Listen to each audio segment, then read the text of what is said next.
My parents pressured me to forgive my cheating fiancé, so I exposed.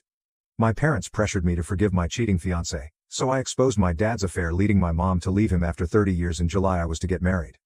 I exposed my dad's affair when I returned home from a business trip 2 months ago. I discovered my ex-fiancé having an affair with the sister of my closest friend. I threw him out, called off the wedding, and to throw away his belongings if he didn't show up to pick them all up. A few weeks later I pawned the ring, sold or donated everything he gave me, and placed everything he left on the curb. With a free sign, I blocked him. Everywhere I called the police on him. When he came hammering at my door after I had taken away his belongings. Contacted them once again after he showed up at my place of employment and made a scene. I also called the police on his family when they gathered in large numbers to argue his case. I didn't go all out for my ex or the sister of my former best buddy. I told her spouse that I had seen her having an affair with my former partner. The last I heard, she had returned to living with her parents after being evicted from the residence. My former best friend and made an effort to persuade me to give them both an opportunity to clarify what no. She then accused me of being cold-hearted and petty, accusing me of destroying her sister's relationship. Therefore I also kicked her out. I don't want to be around dishonest people who don't care about betrayal. Without a doubt this incident festered inside of me until I let go of my parents. Perhaps that's why I was so them when it persisted. I brought a date to supper with my parents last week in the hopes that his presence would prevent them from bringing up my failed engagement. I had been under pressure from my parents to reconcile with my ex. He's very real. Sorry. Give him 5 minutes to explain himself. You owe him that. He didn't care about her. He was wrong. You're being unkind by excluding him in this way. How could you report him to the police? How could you treat his family the same way? His parents deserve no such humiliation. They are decent folks. He's struggling. They are decent folks. Right now he is depressed. Everyone is concerned for him. You have his own undying love. He has come to his senses. It's time to mature and extend forgiveness to him. No, they continued to bring it up despite my dad's presence. When my ex jammed his into anything that moves as he does, I lost my temper and asked my father if he expected me to put up with it. I questioned my mother about her experience of ignoring her husband's adultery. How does she maintain her composure when dining with women who have had relations with her husband for years? Does she want my sister and I to have that kind of life and that kind of man for her daughters? I inquired as to whether they were aware of the influence that knowledge had on my siblings and me as we grew up, being aware that dad was sabotaging his secretary, which is why he was late coming home from work, being aware that a work weekend was a code word for a dirty weekend spent with a non-mom. Did they not understand that I am the only one of their 4 children who still, did they not understand, communicates with them? Do they not wonder why they were left off of my brother's wedding invitations? Why haven't they met the wives or kids of either of my brothers? Do they believe that my sister is simply being dramatic and having a tantrum because she is silent? Really, in addition to congratulating them on the death of their last surviving kid, I got up from the table and said I hoped their conceit was willful ignorance and suffering would ease their final moments. I left my date after that. Instead of using him as a fool to my parents, I ought to have saved him for a special evening. He drove me to the closest pub, let me on his shoulder as I got totally wasted, and then made sure I made it home without incident. He messaged me the next day to check on me and even delivered over a large Sprite, large fries, and a double cheeseburger via DoorDash. Although I haven't heard from my parents, I didn't block them. I've cooled down enough to feel regret after a week, not because of what I said, but because I can still picture the expressions on their faces when I said my final goodbye. I damaged and devastated them, especially my mom. I adore my parents in spite of their flaws, and they are plenty.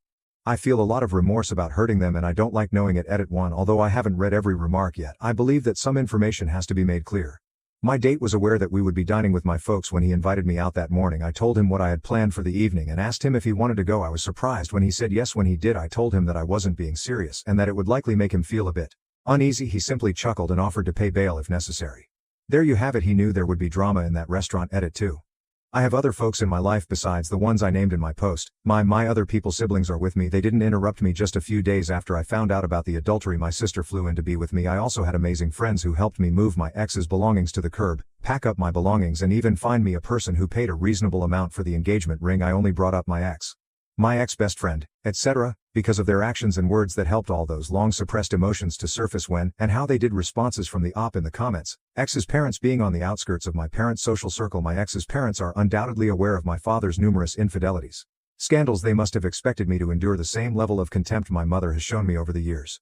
My parents' choices. Commenter, you dislike your parents' choices even though you love them. Considering what you've told us about your early years and their current actions, it makes perfect sense. How can they continue to be a non-toxic part of your life? Consider that. What do you want them to accomplish? What would be the absolute minimum and what would be ideal? Although it would be ideal for my mother, will never abandon my father and take him for granted. My father using discretion is another thing that will never occur, knowing that their needs and wants would always come before everyone else's.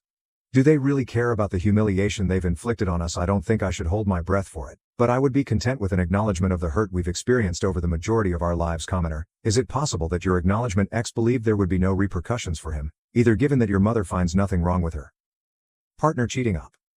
I understand why people could believe that my sister was the only person I discussed it with when it came up. We were both intoxicated and high. Naturally, people would assume that I was okay with things the way they were. How could they be supposed to know that?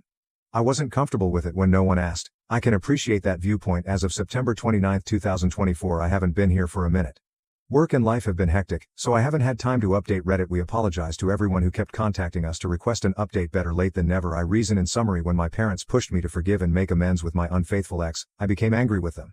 At that moment I told them some really tough and painful facts. Then I felt a great deal of shame. The remorse began to consume me. I want to start by saying thank you to everyone who left a comment on my post. Even though I did publish for approval, getting comments from the majority of you did ease the burden a little. I made an effort to read every comment. Even though my timing was poor, I was able to recognize that what I said was extremely vital, even though it didn't remove the guilt I carried.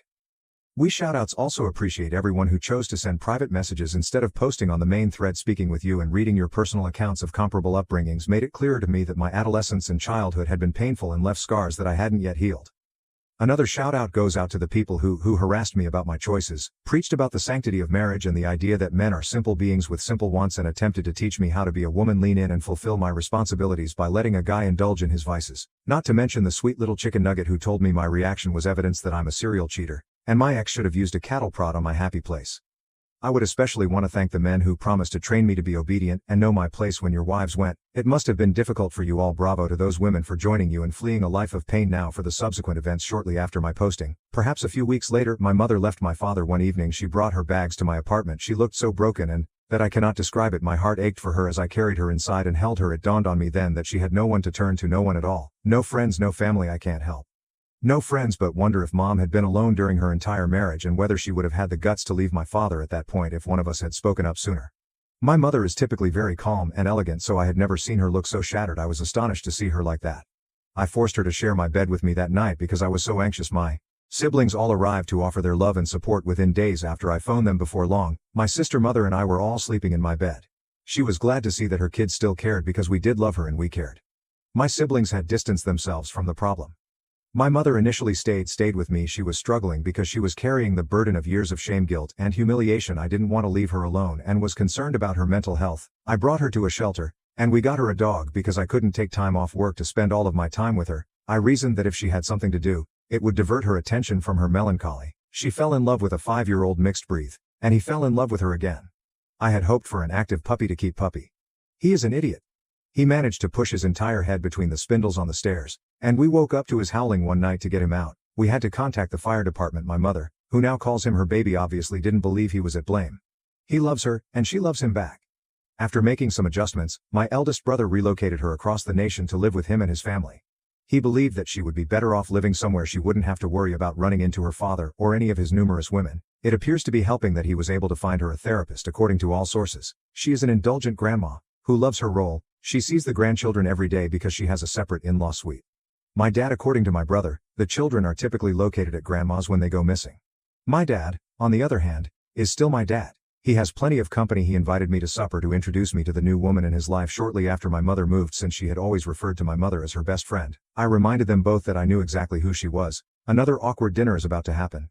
My dad made an effort to make it as amiable as possible, but every time she talked to me, I would recall an instance from my early years when she was around our family and inquire as to whether or not she was having an affair with my father. At the time, he contacted me the following day to express his disappointment in me. It only seemed right that I disclose my own disappointments.